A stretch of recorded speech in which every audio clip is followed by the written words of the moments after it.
বন্ধুরা দেখুন, এই সিলিং ফ্যানের আর্মিচারটা এখানে ব্রাস্ট হয়ে গেছে আর এই স্যাপটা কেটে গেছে। তাই আপনারা মাঝে মধ্যে ফ্যানগুলো খুলে দেখবেন যেন এই নাটগুলো কেটে যায় না কেটে যায়, এবং ভালোভাবে বছরে অন্তত একবার করে চেক করবেন নাটগুলো কেটে গেছে কিনা। যদি কেটে যায় তাহলে চেঞ্জ করবেন।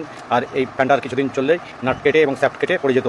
তাই বন্ধুরা, এটা হচ্ছে একটা সচেতনমূলক পোস্ট করছি।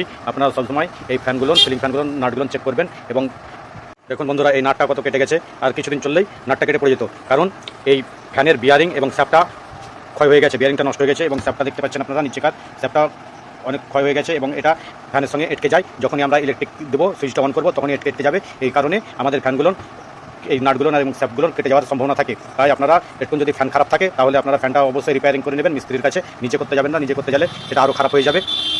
আমি এই আর্মিচারটার কয়েলটার যেটা ব্রাস্ট হয়েছে, এই লুপটা কানেকশন করবো, আর এই স্যাপটা পাল্টিয়ে নতুন লাগিয়ে দেবো স্যাপটাকে। তাহলে আমার ফ্যানটা ঠিক হয়ে যাবে। আর বিয়ারিংটা খারাপ হয়েছে, বিয়ারিংটা চেঞ্জ করে দেবো, তাহলেই বাস ঠিক হয়ে যাবে। নিজে যদি বাড়িতে আপনি রিপেয়ারিং করতে যান তো দেখবেন হয়তো 50 টাকা খরচার জায়গায় আপনার 300 টাকা খরচা হয়ে গেছে। তার জন্য মিস্ত্রির কাছে নিয়ে আসবেন। আর এই নাটগুলো সবসময় প্রতি বছর একবার করে দেখবেন। দেখলেই আপনারা নাটগুলো যদি কেটে যায়, ক্ষয় হয়ে যায়, তাহলে আপনারা এটাকে চেঞ্জ করে দেবেন। এই নাটগুলো বেশি দাম নয়, 10 থেকে 15 টাকা মধ্যে আপনারা পেয়ে যাবেন। আপনারা এই নাটগুলো প্রতি বছর একবার করে দেখবেন। আর দেখছেন তো স্যাপটা কত কেটে গেছে, স্যাপটাকে অবশ্যই চেঞ্জ করতে হবে, নাহলে অনেক দিন চলার পর কেটে পড়ে যায়। ধন্যবাদ বন্ধুরা।